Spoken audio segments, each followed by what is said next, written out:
In the quiet suburb of Willow Creek, where maple trees whispered secrets to the wind and old Victorian houses stood like guardians of forgotten tales, lived Elias Hawthorne.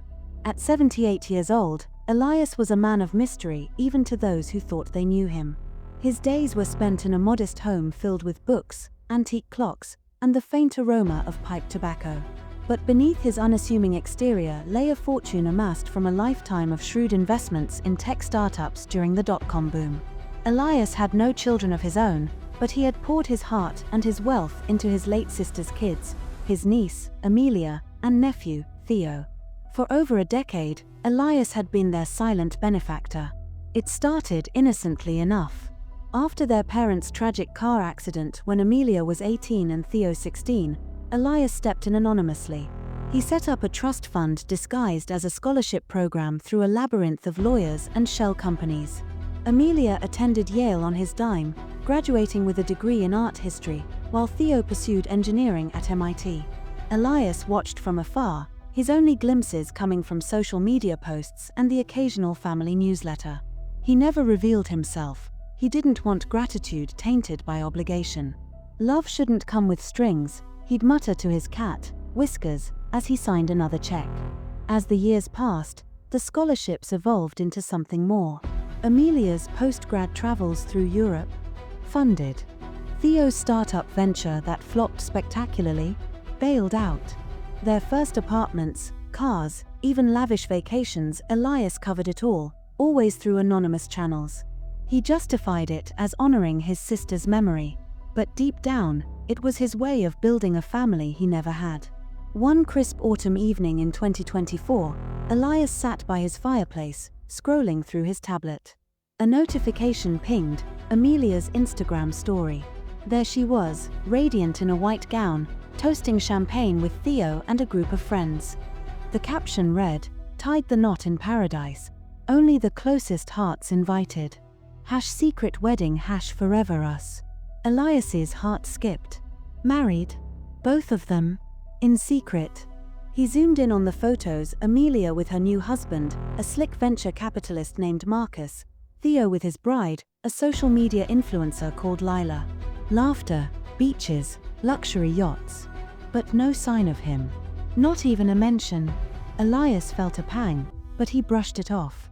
They're young, he told himself. Busy lives. Yet, curiosity gnawed at him. He dug deeper, cross-referencing posts from their friends. The wedding had been a double ceremony in the Maldives, extravagant, exclusive. Invites went to influencers, colleagues, even distant cousins. But Uncle Elias? Forgotten. Or worse, deliberately excluded. The next day, an email arrived from the trust's administrator, a routine report on disbursements. Elias's eyes widened, $50,000 withdrawn for wedding expenses.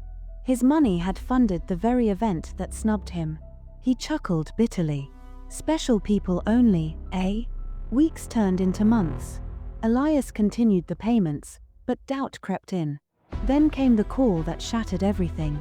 It was from his lawyer, Mr. Hargrove. "Elias, we've got a problem. Amelia and Theo are inquiring about the trust's source. They're pushing for full control, claiming the anonymous donor might be unstable." Unstable? Elias echoed, his voice steady but his grip tightening on the phone. "Yes. They've hired investigators. If they trace it back to you." Elias hung up, his mind racing. He decided to test the waters. For the first time, he skipped a monthly transfer $5,000 each for living expenses. The reaction was swift. Amelia's voicemail, "Uncle Eli? Hey, it's been ages. Theo and I were wondering if you've heard from that scholarship fund. Things are tight after the weddings. Call me back." Theo's text followed, "Need to chat about finances. Urgent." Elias smiled grimly. No congratulations, no questions about no questions about his health. Just demands. He ignored them. The escalation was brutal. A week later, Elias's doorbell rang. There stood Amelia and Theo, polished and poised, with a stranger in tow, a sharp-suited woman named Dr. Valerie Kent, a psychiatrist. "Uncle Elias, Amelia exclaimed, air-kissing his cheeks. "We were so worried. You haven't responded to our messages." Theo nodded, his eyes scanning the house like a realtor appraising value. "Yeah, and that fund dried up. Coincidence?" Elias invited them in, his heart pounding. Over tea, they dropped the bomb. "We've been thinking," Amelia said sweetly, "about your well-being. You're getting on in years, living alone. Dr. Kent here specializes in elder care." Dr. Kent smiled professionally. "Mr. Hawthorne, your niece and nephew are concerned about signs of cognitive decline. Isolation, erratic financial decisions like stopping those generous transfers." Elias's blood boiled. "Erratic? Those transfers were from me. I've been funding you both since your parents passed. Anonymously, out of love." The room fell silent. Amelia's eyes widened in feigned shock. "You? But why hide it?" "Because I didn't want puppets on strings," Elias replied. "But now I see the strings were all yours." Theo recovered quickly. "That's generous, Uncle. But lately, you've been forgetful. Missing payments, ignoring family. We think you need help managing your affairs." Dr. Kent pulled out forms. "A simple evaluation. If needed, we can petition for guardianship to protect you." Elias laughed, a deep, resonant sound that echoed through the house. "Protect me. Or my money. Get out. The gravy train ends here." They left, but not before Amelia whispered, "This isn't over. We care about you." The threats began subtly. Emails from lawyers demanding access to his financial records. Whispers in family circles about Elias's senility. Then, the big move, a court filing for involuntary commitment. Amelia and Theo claimed Elias was a danger to himself, hoarding wealth while descending into paranoia. They cited his anonymous donations as delusional behavior and his refusal of evaluation as proof. Elias was stunned.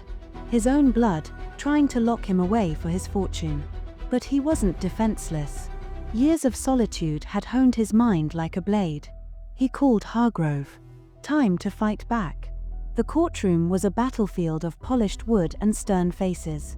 Judge Harlan, a no-nonsense woman in her 60s, presided. Amelia and Theo's lawyer painted Elias as a reclusive eccentric, manipulated by isolation into harmful decisions. Dr. Kent testified, "Mr. Hawthorne exhibits signs of dementia, erratic secrecy, financial irresponsibility." Elias's turn came. Hargrove dismantled their case brick by brick. Bank records showed meticulous management of millions. Witnesses, neighbors, his book club friends vouched for his sharp wit. An independent psychiatrist confirmed, "Mr. Hawthorne is as competent as they come." Then, the revelation. Hargrove presented the trust documents, unveiling Elias as the benefactor. Gasps rippled through the court. Amelia paled, Theo fidgeted. "On the stand, Elias," Hargrove said. Elias rose, his voice steady. "I loved my sister. When she died, I vowed to care for her children. I funded their dreams anonymously, no thanks needed. But they married in secret, using my money for a party I wasn't special enough for. When I stopped the funds, they didn't ask why. They attacked." The judge's eyes narrowed. "Ms. Amelia, Mr. Theo, care to explain?" Amelia stammered, We thought he was being influenced. Bad advice." Theo added, "It's for his own good." Judge Harlan banged her gavel. "This isn't protection, it's predation. Petition denied. And Mr. Hawthorne, I suggest countersuing for emotional distress." Elias won, but victory tasted bittersweet. Outside the courthouse, Amelia approached, tears streaming. "Uncle, please. We need you." "No," Elias said firmly. "You need my wallet. Goodbye." He cut them off completely, changing his will to donate everything to charities, scholarships for orphans, elder abuse prevention programs. The twist? He made it public, turning his story into a viral sensation. A local reporter interviewed him, and the piece exploded on YouTube, millions of views, comments flooding in, inspiring, stand up to entitled family. Freed from the burden, Elias blossomed. He joined a senior adventure club, skydiving at 79, Never too old for thrills, he took up painting, his canvases selling at local galleries. Whiskers got a companion, a rescue dog named Freedom. One evening, as Elias sat on his porch watching the sunset, his phone buzzed. A message from an unknown number. "Uncle Elias, it's Theo. We messed up. Can we talk? No money, just family." Elias paused, then deleted it. True family didn't need ultimatums. He had found his in the community of survivors who shared his story online, in the charities that bore his name, in the peace of a life reclaimed. Years later, at 85, Elias passed quietly, his fortune transforming lives. Amelia and Theo, they learned the hard way: jobs, budgets, humility. But Elias's legacy lived on, a beacon for the silent providers. Stand tall, for your worth isn't in your wallet, but in your will to be free.